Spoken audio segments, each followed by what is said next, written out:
আসসালামু আলাইকুম। আজকে আমি হান্ডি চিকেন রান্না করব। এর জন্য মাংসের সব মশলা আমি মাখিয়ে নিচ্ছি। মাংসের মশলা হচ্ছে আদা, রসুন, জিরা সব কিছু বেটে একসাথে মাখিয়ে নিচ্ছি। আর দারচিনি, এলাচ, তেজপাতা, লবণ দিয়ে ভালোভাবে মাখিয়ে নিচ্ছি। আর একটু লবণ দিয়ে দিচ্ছি, 2 চামচ লবণ দিয়েছি। এরপর আমি গ্যাসের চুলায় বসিয়ে দিয়েছি, আবার একটু ভালোভাবে মেখে নিচ্ছি। ভালোভাবে মেখে নিলে মশলাটা মাংসের ভিতরে ভালোভাবে ঢুকবে এবং খেতেও স্বাদ হবে। পরে ভালোভাবে মাখা হয়ে গেলে আমি একটু পানি দিয়ে দিচ্ছি, আর বেশি পানি দিব না, এই একটু পানি দিলেই হবে। ওটা আমি কষিয়ে নেব। কষানোর জন্য আর পানি লাগবে না এখানে। এখন আমি ঢাকনা দিয়ে ঢেকে দিয়েছি। আর আমি এপাশে আলু ভেজে নেব। এর জন্য আমি আলু, লবণ, হলুদ দিয়ে মেখে নিচ্ছি। আর ভালোভাবে মাখা হয়ে গেলে আমি তেলের উপর দিয়ে এটা ভেজে নিব। ইন্ডাকশন কুকারে আমি ভেজে নিচ্ছি। আলুটা ভালোভাবে লাল লাল করে ভেজে নিব। আলুগুলো একটু এপিট ওপিট করে ভেজে নিচ্ছি।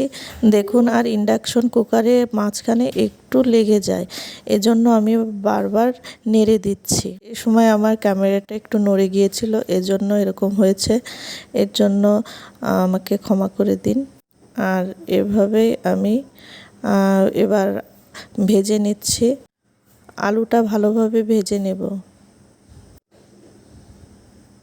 এটা যে কখন নাড়া লাগছিল আমি খেয়ালই করিনি, যার কারণে এভাবে এদিকে ভিডিও হয়ে গিয়েছে। আর আমি আমার মতো রান্না করছিলাম তো এদিকে খেয়াল করিনি। এখন আমার আলুগুলো এভাবে ভেজে নিচ্ছি।